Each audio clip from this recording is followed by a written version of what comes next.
ইউএসএতে student ভিসায় যেতে চাইলে আসলে কেমন ব্যাংক স্টেটমেন্টের প্রয়োজন পড়ে এবং সেজন্য আপনাকে কি কি বিষয়ে খেয়াল রাখতে হবে, চলুন জেনে আসা যাক। ইউএসএ স্টুডেন্ট ভিসাতে ফিনান্সিয়াল ডকুমেন্ট অনেক বেশি গুরুত্বপূর্ণ।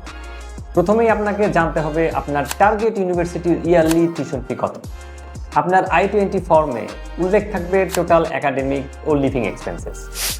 সাধারণত কলেজ বা ইউনিভার্সিটির উপর ডিপেন্ড করে আপনার টিউশন ফি কেমন হবে, আর এরিয়ার উপর ডিপেন্ড করে আপনার লিভিং এক্সপেন্সেস কেমন হবে। কিন্তু মেইন কনসার্ন হলো আসলে কত টাকা ব্যাংক স্টেটমেন্ট দেখাতে হয়।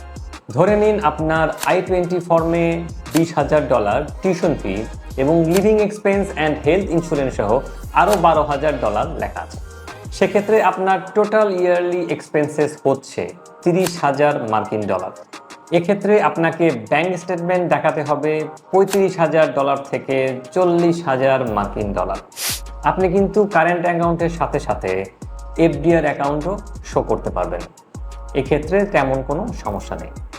তবে I-20 অ্যানালাইসিস করে ব্যাংক স্টেটমেন্ট দেখানোটা বুদ্ধিমানের কাজ। বাবা মা, ভাই বোনের ব্যাংক স্টেটমেন্ট দেখাতে পারলে ভালো হয়। সেটা সম্ভব না হলে মামা চাচার ব্যাংক স্টেটমেন্টও দেখানো যেতে পারে।